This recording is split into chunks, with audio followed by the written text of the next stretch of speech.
Tottenham fans waited all deadline day for the transfer bomba that never happened. In the end, the most explosive event came courtesy of Cristian Romero, who launched a grenade of an Instagram post seemingly aimed at Spurs' January window strategy. Sign up for the football newsletter. Thank you. Captain Cristian Romero appeared to aim another dig at Tottenham's hierarchyCredit, Alamy. Tottenham's non-executive chairman Peter Charrington and CEO Vinai Venkatesham appear to be coming in for some heatCredit, Reuters. And with so many of his teammates liking his missive, Thomas Frank could well have a job on his hands keeping his injury-hit squad happy between now and the end of the season. With impeccable timing, Captain Romero waited until just after the 7 p.m. deadline, following Spurs' failure to make a single senior signing on the final day, to light the fuse. The World Cup winner pointed out how disgraceful it was that the team had just 11 players available for Sunday's game to Manchester City. Romero has a track record for thinly veiled digs at Spurs' hierarchy on social media and in interviews, and this was interpreted as another incendiary swipe. Read more in football. The fallout from it could be wide-ranging too, given how many teammates appeared to show their support by liking the post. Players often have social media teams managing their accounts, so the like button could have been clicked as a matter of habit, to boost each other's content reach, though it seems unlikely that that would be the case for all of them. The list of fellow squad members to like the post feels like nearly the whole team. It includes DJ Spence, Dominic Solanke, Xavi Simons, James Maddison, Conor Gallagher, Kevin Danso, Pedro Porro and Pape Matar Sarr. Most read in football. Casino special, best casino bonuses from £10 deposits. Striker Dane Scarlett, who has just gone on loan to Hibs in Scotland, also liked it, as did former teammate Davinson Sanchez. Then there are the thousands of irate fans who liked and shared the post over and over, feeling like their skipper is speaking for them and their frustrations. Frank, who has enough to deal with just trying to hold onto his position amid a dismal domestic campaign, will be tasked with trying to explain away Romero's outburst and suggestions of disquiet in his squad. Mercifully for the Dane, it is a rare week with no midweek game, so he will not have to face the music until Thursday when his next press conference is scheduled.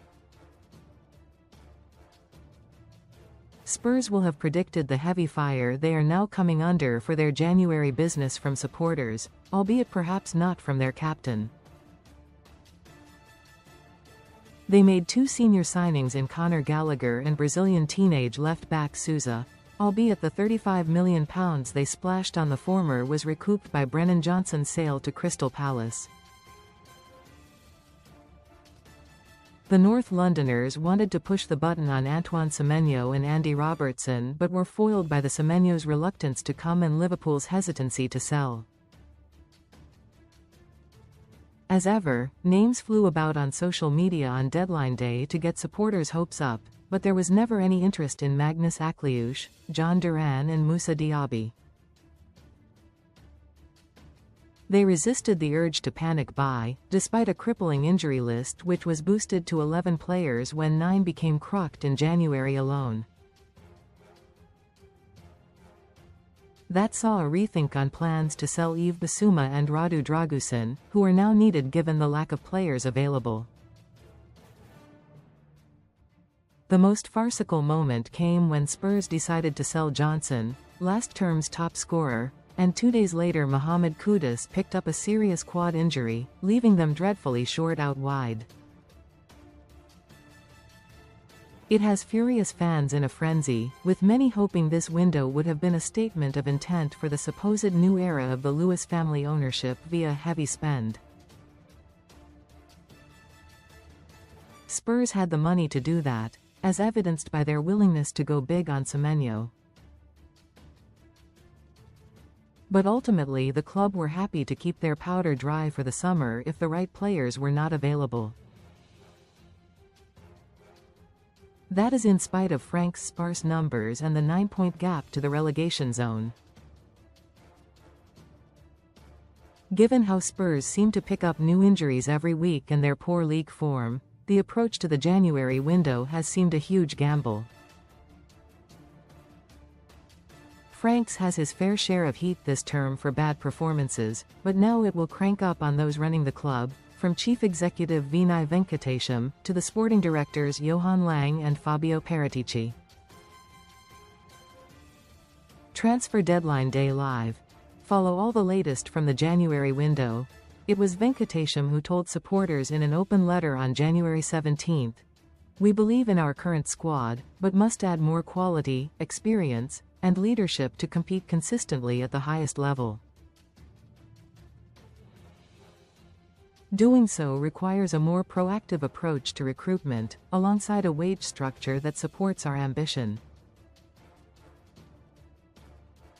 We are fully focused on strengthening the squad in January where the right opportunities exist, while recognizing that the most significant player trading activity typically comes in summer windows. Our priority is to make signings that genuinely move us forward, and we will be disciplined against that aim." Spurs fought to keep hold of Paratici for the window before he says arrivederci and joins Fiorentina. Yet after the signing of Sousa on January 22, which had been the pipeline for a few weeks, no further senior signings were made, in spite of all the Italian transfer gurus' contacts. Usually, Lang does an in-house interview to sum up a window's business a few days after the deadline has closed. This window's installment will no doubt seem like rage bait to supporters. Protest group Change for Tottenham had planned a walkout at 75 minutes of Sunday's 2-2 draw at home to Manchester City, during which Romero came off at half-time due to illness. Next to no fans left the stands though, as they could not take their eyes off the most thrilling game in Frank's tenure, with Spurs fighting back from 2 goals down. Recommended stories.